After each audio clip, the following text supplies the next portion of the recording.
Hey everyone, this is यतिका Bansal, your maths educator. आज मैं आप सबके लेके आई हूँ क्लास 11 का chapter 6 which is linear equalities. अब लीनियर इक्वालिटीज है क्या? अभी तक आपने जूनियर क्लासेस में लीनियर इक्वेशंस पढ़ रखे हैं, बट अभी न्यू टर्म क्या है? Linear inequalities. First of all linear term से समझ चुके हो, दैट मीन्स वो किसकी बात कर रहा है? डिग्री 1 की। जितने भी आप क्वेश्चंस करने वाले उसमें डिग्री क्या आने वाली है? 1। और डिग्री 1 वाले को हम क्या बोलते हैं? लीनियर बोलते हैं। अब लीनियर इक्वेशन तो हमें याद है, जैसे एग्जाम्पल करते हैं। एग्जाम्पल क्या है आपके पास? 3x plus 2y is equals to 4। That means इसमें इक्वल साइन किसको रिप्रेजेंट कर रहा है? इक्वालिटी को। क्लियर? अब चलो एक और एग्जाम्पल लेते हैं। मान के चलते हैं हमारे पास एग्जाम्पल है same 3x plus 4y less than 120। That means जो आपकी x और y की वैल्यू है वो क्या होने वाली है? लेस देन होने वाली है। किससे? 120 से। तो जब यहाँ पे आपका साइन आ गया लेस देन का, ग्रेटर देन का, लेस देन इक्वल टू और greater than equal to, in terms को, इन सिंबल्स को हम क्या बोलते हैं? लीनियर इनइक्वालिटीज बोलते हैं। दैट मीन्स इनइक्वालिटीज बोलते हैं, बट हम किसकी बात करने वाले हैं? डिग्री 1 की। तो वो क्या बन जाता है? Linear inequalities. एग्जाम्पल समझते हैं। पहले एग्जाम्पल समझते हैं, उसके बाद हम आएंगे क्वेश्चंस के ऊपर, या फिर कॉन्सेप्ट क्या है, कैसे में पहचान होती है, कैसे पता चलता है कि लीनियर इक्वालिटी है या फिर लीनियर इक्वेशंस है। मान के यहाँ पे जो रेशमा है, यहाँ पे एग्जाम्पल हमें क्या गिवन है? Reshma has ₹120। That mean Reshma के पास कितने पैसे हैं? 120। अब मान के चलो वो मार्केट में कुछ सामान लेने की हुई है, अभी आपको नहीं पता वो क्या लेने गई है। अब जो उसका 120 रुपीज़ है वो पूरे खर्च भी हो सकते हैं। अब उसके पूरे रुपीज़ खर्च होंगे तो उसका कुछ बचा, दैट मीन्स वो क्या बन जाती है? इक्वालिटी बन जाती है। अगर उसके पास कोई सामान है, अब 120 की जगह उसके पास खर्च हुए सिर्फ और सिर्फ 80 रुपीज़, उसके बाद कितने इक्वेशंस बचे? उसके पास कितने पैसे बचे? सिर्फ और सिर्फ 40 रुपीज़। दैट मीन्स उसने जो खर्चा किया है वो 120 से कम का किया है, क्योंकि 120 ज़्यादा वो नहीं खर्च कर सकती, क्योंकि उसके पास सिर्फ और सिर्फ मनी है ही कितनी? सिर्फ और सिर्फ 120 है। अब जैसे इस एग्जाम्पल में दे रखा है कि रेशमा के पास कितने पैसे हैं? 120 रुपीज़ हैं। चलो जी इसको इक्वेशन में लिखते हैं। रेशमा के पास कितने हैं? 120 रुपीज़ है। अब वो जा रही है मार्केट, क्या लेने? पेन और रजिस्टर लेने जा रही है। तो इसमें से जो कॉस्ट ऑफ रजिस्टर है वो हमें कितना दे रखे है? 40। तो कॉस्ट ऑफ 1 रजिस्टर, याद रखना उसने 1 रजिस्टर का कितना कॉस्ट है? वो कॉस्ट है ₹40। ऐसे वो क्या लेने गई है? साथ में पेन भी लेने जाएगी। रजिस्टर है तो पेन भी लेने जाएगी, उसने कुछ काम करना होगा अपना स्कूल का या फिर कोई भी काम। क्लियर? तो कॉस्ट ऑफ 1 पेन कितना है उसके पास? ₹20। ठीक है जी। अब मान के चलो वो लेने गई है सिर्फ उसे 1 पेन और 1 रजिस्टर। उसको फिलहाल के लिए अभी एक रजिस्टर की ज़रूरत है, और एक रजिस्टर का तो एक पेन इनफ है फिलहाल के लिए। क्लियर? तो एक रजिस्टर एक पेन लेने जाएगी तो टोटल कितना बना उसका? 40 plus 20 you get 60। That means वो शॉपकीपर को कितना पे करेगी? 60 रुपीज़। और कितने बच जाएंगे उसके पास? क्योंकि उसके मदर ने कितने दिए थे उसको? ₹120। दैट मीन्स वो पूरा पूरा खर्च कर पाई 120 रुपीज़? बिल्कुल भी नहीं। दैट मीन्स एक बनेगी क्या? 40 plus 20 which is less then क्या होने वाला है? 120 के। अब क्लियर हुआ? इक्वालिटी और आपका इनइक्वालिटी में डिफरेंस क्या है? जब आपका पूरी इक्वेशन उसके बराबर आ जाए तब वो क्या बनते हैं? इक्वालिटी बनती है। जब आपका कोई खर्च नहीं होता, पूरी चीज खर्च नहीं हुई है। यहाँ पे हम एग्जाम्पल किसके ले रहे हैं? खर्च करने की। क्लियर? एक और एग्जाम्पल दे, सिमिलरली एग्जाम्पल। अब जैसे अब मान के चलो वो कुछ एक्स रजिस्टर खरीदने को गई, एक्स रजिस्टर खरीदने गई। अभी तो मैंने सिर्फ क्या बोला? वो एक रजिस्टर लेने गई और एक पेन ही लेने गई है। क्लियर? तो टोटल कॉस्ट कितना पड़ा उसका? 60 रुपीज़। दैट मीन 120 से वो कम ही है। अब मान के चलते हैं वो लेने गई है एक्स रजिस्टर, तो दैट मीन्स उस केस में उसकी इक्वेशन क्या बनेगी? उसकी इक्वेशन बनेगी 40x, क्योंकि अगर एक रजिस्टर 40 रुपीज़ का है तो एक्स रजिस्टर कितने का होगा? 40 इंटू एक्स। सिमिलरली अगर वो कितने पेन लेने गई है? वो पेन लेने गई है वाई पेन। अगेन एक पेन कितने का है? 20 रुपीज़ का। तो वाई पेन्स कितने के होंगे? 20y। अब वो डेफिनेट सी बात है, वो शॉपकीपर को दोनों का सम करके क्या दे देंगे? फाइनली अमाउंट पे कर देगी। ठीक है जी। अब वो किसके बराबर होएगी? डेफिनेटली उसका कितने रुपीज़ है टोटल? अमाउंट कितनी थी उसके पास? 120 रुपीज़। हाँ, अब हमें नहीं पता वो 120 से कम भी आ सकते हैं और 120 के इक्वल भी आ सकते हैं। क्लियर। दैट मीन जो लीनियर इक्वालिटीज़ हैं, फिलहाल हमें इस क्वेश्चन में पता कि उसके जो 120 रुपीज़ से कम खर्च होएगा या फिर बिल्कुल ही 120 रुपीज़ के बराबर ही खर्च होगा। बट हाँ, हमें ये फॉर श्योर है कि 120 से ज़्यादा नहीं होगा। क्यों? क्योंकि उसके पास सिर्फ 120 रुपीज़ है, वो कैसे ज़्यादा खर्च कर सकती है उसके पास। क्लियर हो गया। तो जो ये सिंबल्स आपके पास दिस लेस देन का और ये आपके पास बना लेस देन इक्वल्स टू का, ये सिंबल रिप्रेजेंट करते हैं इन इक्वालिटीज को। अब आप जो जूनियर क्लासेस में करते थे which is 4x plus 2y is equals to 50, जो ये सिंबल है, ये सिंबल किसको रिप्रेजेंट कर रहा था? इक्वालिटी को। क्लियर। तभी तो हम क्या बोल रहे थे, लीनियर इक्वेशन आप चैप्टर करते थे क्लास 10th में, क्लास 9 में, linear equations in 2 variables, linear equations in 1 variable, quadratic equation in 2 variables. That means उसमें आप हमेशा इक्वल साइन लेते थे, कभी भी आप लेस देन ग्रेटर देन वाला साइन नहीं ले रहे थे। क्लियर। बट हम इस चैप्टर में करने क्या वाले, लीनियर इनइक्वालिटीज की बात करने वाले, जिसमें आपके सिंबल्स आते हैं 4 symbols. First is less than, second is greater than और equals to, third is less than और equals to, and the fourth is greater than. That means आपके इनइक्वालिटी के कितने सिंबल्स बन गए? 4। क्लियर। अब ये बात आप जूनियर क्लासेस में अगेन करते हो, जैसे मैंने क्वेश्चन पुट किया 7 इज लेस देन 5, ट्रू और false? 7 is less than 5, false है ट्रू है?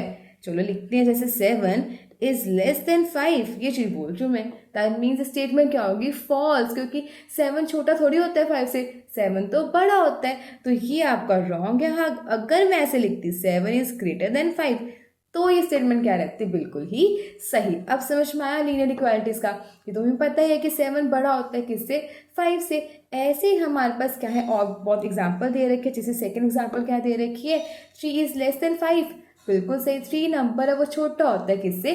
5 से। एक और एग्जाम्पल दे रखी है, 7 इज ग्रेटर देन 6, बिल्कुल सही कि 7 क्या है? बड़ा है किससे? बड़ा है 6 से। अब इसमें कोई वेरिएबल आया नहीं, x की वेरिएबल आया नहीं, कोई y, दैट मीन्स कोई वेरिएबल नहीं आना, तो इसको हम बोलते हैं न्यूमेरिकल इनइक्वालिटीज। आपने जूनियर क्लास में पढ़ तो रखा है कि 7 इज ग्रेटर देन 6, पर उसको स्पेसिफिकली नाम क्या बोलते हैं वो नहीं पढ़ते। अब आपने उस चीज़ को पढ़ लिया कि दैट मीन्स उसका क्या है, 7 हमेशा बड़ा होएगा 6 से। बट ये क्या, इसमें ना ही कोई वेरिएबल आया, तो वो क्या बन जाता है? Numerical inequalities. अब नाम से क्लियर है, न्यूमेरिकल मीन्स नंबर्स की बात कर रहा है, और इनइक्वालिटी मतलब वही आपके symbols, greater than, less than, greater than, equals to. Clear हो गया। अब इसका नाम क्या पड़ा?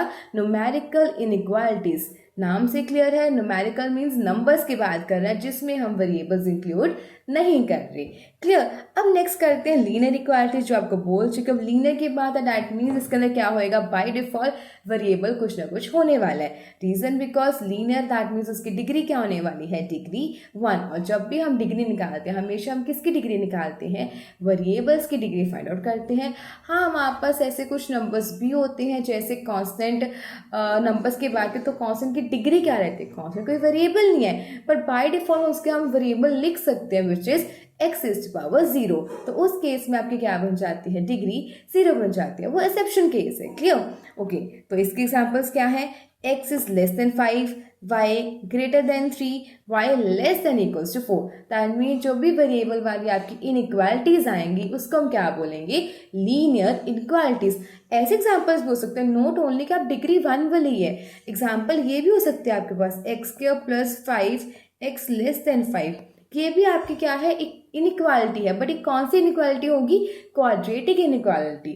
आप कोई भी इनइक्वालिटी ले सकते हो, चाहे वो क्यूबिक है, पाई क्वाड्रेटिक है, या फिर लीनियर है। आप कोई भी इनइक्वालिटी ले सकते हो, बट अकॉर्डिंग टू चैप्टर हम किसकी बात करने वाले हैं? सिर्फ और सिर्फ लीनियर इनइक्वालिटीज की बात करने वाले हैं। क्लियर लीनियर इनइक्वालिटीज के बारे में। अब कुछ और एग्जाम्पल्स देखते हैं, जैसे यहाँ पे दे रखे some more examples of inequalities are, मतलब कुछ और एग्जाम्पल्स और देखते हैं जिससे और क्लैरिटी मिल जाएगी कि इस चैप्टर में हम करने क्या वाले हैं। जैसे आपके पास है ax plus be less than 0, that means इसके अंदर वेरिएबल क्या हुआ? x, और इसकी पावर कितनी है? 1। दैट मीन्स ये किसकी बात हो रही है? लीनियर इनइक्वालिटीज की बात हो रही है, और इसमें जो लीनियर इक्वालिटी है वो क्या है? लेस देन है। क्लियर। ऐसे सिमिलरली आपके पास यहाँ पे क्या है? Second equation is ax plus B greater than equals to zero. That means again हम जितने भी एग्जाम्पल करेंगे लीनियर इक्वेशंस की बात करने वाले हैं, और इसमें आपका जो सिंपल है इक्वालिटीज का वो क्या दे रहा है, एक greater than equals to zero. Clear. Next example, but एक बात नोटिस करने वाले हैं इसके बीच में, यहाँ पे इक्वल्स टू था, एक बात नोटिस करने वाले जो आपके पास इक्वेशन 1 2 3 4 5 में जो इक्वेशन 1 है, इक्वेशन 3 और इक्वेशन 4 और इक्वेशन 2 और इक्वेशन 5 में डिफरेंस क्या है? डिफरेंस ये है कि जो इक्वेशन 2 है, इक्वेशन 5 है, उसमें आपके पास साथ में इक्वल्स टू साइन भी है। जैसे हमने ऊपर बात की थी कि जो रेशमा है अगर उसने एक्स रजिस्टर्स खरीदे और वाई पेन खरीदे तो उसके पास टोटल अमाउंट कितनी बनने वाली है? 120 से ज़्यादा तो होने नहीं वाली। बाय डिफॉल्ट 120 से क्या होएगी? कम ही होएगी या फिर उसके बराबर हो सकती है। क्लियर यहाँ तक? अब जैसे अब यहाँ पे कुछ स्पेशल नेम्स भी है। जैसे स्पेशल नेम्स क्या है, अगर आपके पास हो गया लेस देन, ग्रेटर देन, इसमें कोई इक्वल साइन तो नहीं आया ना, इसमें कोई नीचे इक्वल साइन नहीं है। बट हाँ, अगर मैं ऐसे कुछ बोलूँ दिस वे और this way which is less than equals to और ग्रेटर देन इक्वल्स टू, इसमें आपका नीचे इक्वल साइन आ गया। दैट मीन जो ये बन जाते हैं आपके स्ट्रिक्ट इनइक्वालिटीज, ये बन जाती है आपकी स्ट्रिक्ट इनइक्वालिटीज। मतलब क्या हुआ, ये स्ट्रिक्टली किसको फॉलो कर रहे हैं? इनइक्वालिटी को। दैट मीन्स अगर रेशमा, एग्जाम्पल रेशमा वाली लेते हैं, बेस्ट एग्जाम्पल है, अगर रेशमा वाली एग्जाम्पल लें तो उसमें 40x, ये रही आपके पास equation, 40x plus 20y less than, अगर मैं 120 बोल दूँ, लेस देन 120 बोल दूँ, दैट मीन्स वो खर्च करके आएगी तो उस केस में उसका 120 से इक्वल नहीं चार्ज लगेगा। दैट मीन्स अगर वो पे करके आएगी शॉपकीपर को तो वो क्या करेगी, 120 से कम ही पे करके आएगी। ये मैंने बोल रखा है उसको कि क्या करेगी, वो कुछ ना कुछ पैसे बचा के लेके आएगी। तो इस टर्म को, इस तरह के सिचुएशन को, इस तरह के सिचुएशंस को हम क्या बोलते हैं? स्ट्रिक्ट इनइक्वालिटीज बोलते हैं। अब जब मैंने बोल दिया कि हाँ वो पूरा पूरा पैसा खर्च करके आ सकती है, जितने भी थे 120 के 120 खर्च करके आ जाए, तो उस तरह की इनइक्वालिटीज को हम क्या बोलते हैं? स्लैक इनइक्वालिटीज बोलते हैं। क्लियर? स्लैक और स्ट्रिक्ट में डिफरेंस होगा। स्ट्रिक्ट तो नाम से, दैट मीन्स स्ट्रिक्टली चीज फॉलो करनी है कि पूरा खर्च नहीं करके आना, दैट मीन्स इक्वल साइन नहीं होना चाहिए। अब बोला कि हाँ पूरा खर्च कर सकते हो, दैट मीन्स स्ट्रिक्टनेस नहीं रखी, तो इसको हम क्या बोलते हैं? स्लैक इनइक्वालिटीज बोलते हैं। नाम ईजी है, लाइक नाम, उसके नाम से आंसर हमें पता चल जाता है कई बार तो कि वो कहने की क्या कोशिश करते हैं। क्लियर? ये हमारे थे कुछ ना कुछ एग्जाम्पल्स थे। अब करते हैं इनका सॉल्व करने का रूल क्या है। अब सॉल्व करने का 2 रूल हैं जो आपको याद होने चाहिए। धीरे धीरे क्वेश्चंस में ट्रिक समझ में आ जाएगी कैसे यूज करते हैं। क्लियर? रूल 1 क्या बोल दिया? Equal numbers may be added to, या फिर हम अगर ऐड करें या फिर हम क्या करेंगे, सब्ट्रैक्ट करेंगे both sides of an inequality without affecting the sign of inequality. Very very very important. क्या बोलने की कोशिश कर रहा है कि साइन ऑफ इक्वालिटी में कोई फर्क नहीं पड़ेगा। एग्जाम्पल लेते हैं, रूल 1 को एक्सप्लेन करते हैं। रूल 1 बोलने की क्या कोशिश कर रहा है, जो यहाँ पे इंग्लिश लिखी हुई है उसका मतलब ही क्या है। अगर मान के चलो कोई भी मैं लीनियर इक्वालिटी लेती हूँ विच इज 3x प्लस 5, यहाँ पे ले रही हूँ मैं मान के चलो 12, ठीक है जी, ये मैंने ली लीनियर इनइक्वालिटीज। ठीक है, अब मेरे को ये नहीं बोला कि स्लैक लेनी है या फिर स्ट्रिक्ट लेना है, मेरी मर्जी। फिलहाल मैंने यहाँ पे क्या लिया, यहाँ पे स्लैक इनइक्वालिटीज ले ली। अब वो क्या बोल रहा है, अगर हम दोनों तरफ, अगर हम ये ध्यान रखना, अगर हम ऐड करेंगे या फिर सब्ट्रैक्ट करेंगे वो दोनों तरफ ही करेंगे। क्लियर? ओके, जैसे अगर मैं यहाँ पे ऐड करने वाली हूँ, अब मैं ऐड करती हूँ दोनों तरफ, मैंने कुछ नंबर ऐड किया, वो किया 7 ऐड करते हैं, तो यहाँ पे फाइनली जो आपकी लीनियर इक्वालिटीज वो क्या बन जाएगी, दोनों तरफ ऐड कर रहे हो तो यहाँ 7 किया तो वहाँ पे भी क्या ऐड होगा, 7 ऐड हो गया। तो इस केस में 3x plus 7 plus 5 12 less than, ये कितना बना आपके पास 19। फाइनली ये बन क्या, दैट मीन्स कहने का मतलब है कि आप चाहे ये लिखो, अगर आप कुछ ऐड कर रहे हो या फिर सब्ट्रैक्ट कर रहे हो, लीनियर इक्वालिटीज में कोई फर्क नहीं पड़ता, जैसे भी है वो सेम रह सकता है। क्लियर? अब मान के चलो मैंने कुछ इसमें क्या कर दिया, माइनस भी कर दिया। जैसे हम करते हैं, बात करते हैं माइनस की, 1 मिनट, हाँ जी, तो करते हैं माइनस की बात करते हैं यहाँ पे। अब माइनस करके देखते हैं, जैसे सेम इक्वेशन लेते हैं 5x is less then 12। Clear? इसको सॉल्व करना भी सीखेंगे, आप देखोगे कोई आंसर में फर्क नहीं पड़ेगा। क्लियर? अब कुछ माइनस कर दे, क्या माइनस करें, 2 माइनस कर दे। अब मैंने क्या कि मैंने क्या करना है, सब्ट्रैक्ट करना है, 2 को करना है, तो 3x प्लस 5 माइनस 2 अगर यहाँ माइनस का तो दूसरी तरफ भी क्या करेंगे, माइनस को बिल्कुल सही क्या करेंगे, माइनस करेंगे।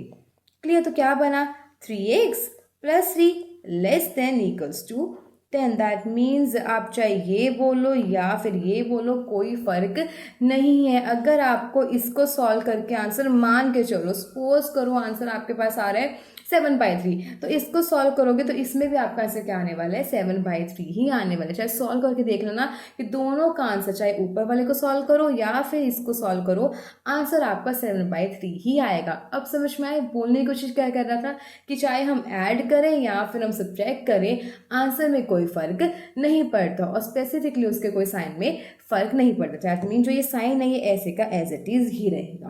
क्लियर है यहाँ तक? अब करते हैं रूल 2 को। रूल 2 में थोड़ा सा फर्क है। रूल 2 में क्या फर्क है?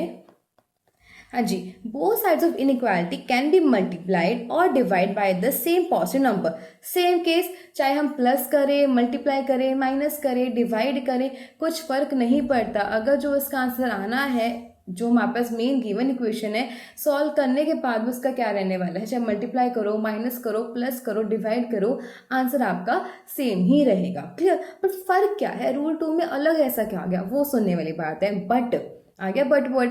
But when both science of multiply divided by a negative number.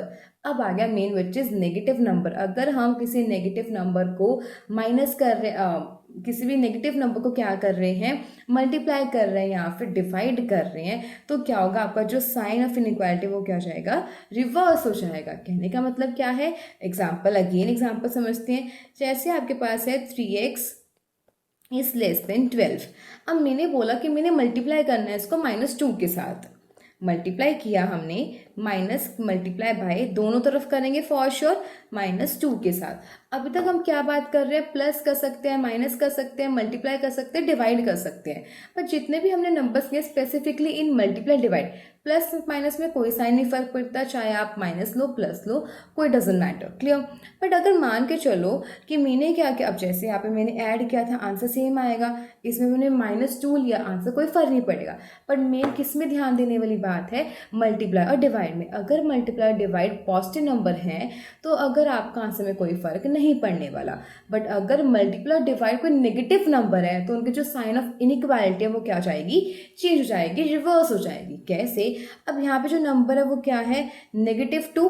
चलो दोनों तरफ मल्टीप्लाई करते हैं, 3x मल्टीप्लाई किया -2, यहाँ पे भी 12 मल्टीप्लाई करते हैं -2। तो क्या बोला था उसने, जो आपके पास यहाँ पे साइन यहाँ पे क्या है, दिस वैल्यू का ना, तो जब माइनस से मल्टीप्लाई करेंगे या फिर माइनस से डिवाइड करेंगे, वो आपकी जो लीनियर इक्वालिटीज का जो साइन है वो क्या हो जाएगा, रिवर्स हो जाएगा। वेरी इंपॉर्टेंट, ये ध्यान देने वाली बात है।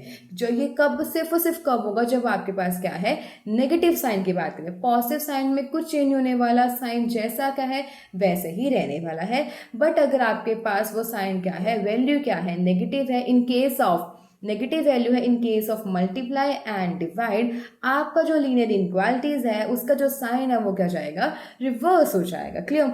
अब इसको हम सॉल्व कर सकते हैं। कितना बना आपके पास, -6x greater than which is आपका -24। देन x की वैल्यू कितनी बनी आपके पास, यहाँ पे 6 नीचे जाएगा, 4 6 24। दैट मीन्स ये आपके पास हो गया आंसर खत्म। दैट मीन जो x है वो क्या होगा, 4 से बड़ा होगा या फिर 4 के इक्वल होगा। दैट मीन्स 4 से छोटा नहीं हो सकता। लॉजिक हुआ, ये आपके पास बन गया आंसर। ध्यान रखना इस चीज़ का, जब भी नेगेटिव साइन है वो वैल्यू क्या हो जाएगी, रिवर्स हो जाती है। क्लियर?